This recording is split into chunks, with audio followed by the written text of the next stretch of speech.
ایک صحابی آپ کو بہت غور سے دیکھ رہے تھے،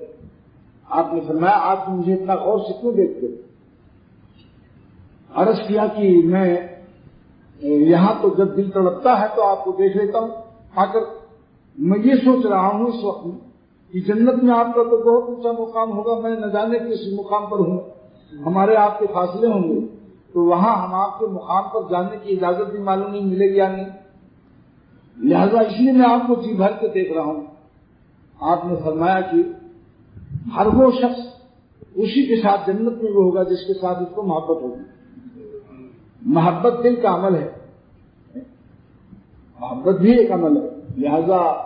یہ بڑی نعمت ہے۔ بس صرف گناہ سے بچ جائے تو بس سمجھ لیجیے کہ وہ اکسیر ہے اللہ کی صحبت، مگر ذکر اللہ کی برکت سے اس کا ترقی زیادہ ہوتی ہے، کیونکہ اگر خالی صحبت سے کام چل جاتا تو صحابہ کے بارے میں آیت نازل نہ ہوتی، اے نبی آپ میرے صحابہ کے پاس بیٹھیے، الذین واصبر نفسک مع الذین یدعون ربهم بالغداۃ والعشی، جو صبح شام اپنے رب کو پکارتے ہیں، تو ذکر اللہ کے اہتمام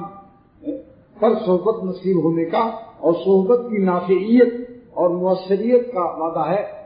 ورنہ نبی کی صحبت بھی اس سے بھی کتنے لوگ ایسے ہوئے جو اس مقام پر نہیں پہنچے۔ اللہ تعالیٰ نے ان عاشقوں کا ذکر فرمایا اور عشق کی علامت میں سے یہ فرمایا ذکر، اللہ کا ذکر اور اللہ تعالیٰ کو اپنا مراد بنانا اور غیر اللہ سے قلب کو خالی کر لینا۔ الذین یریدون وجہ کے معنی کیا ہے کہ ہر سانس ان کی اللہ تعالیٰ کی مراد ہے، ہر لمحہ حیات ان کی اللہ تعالیٰ کی مراد ہے، غیر اللہ کے چکروں سے اپنے کو بچاتے ہیں اور غم اٹھاتے ہیں۔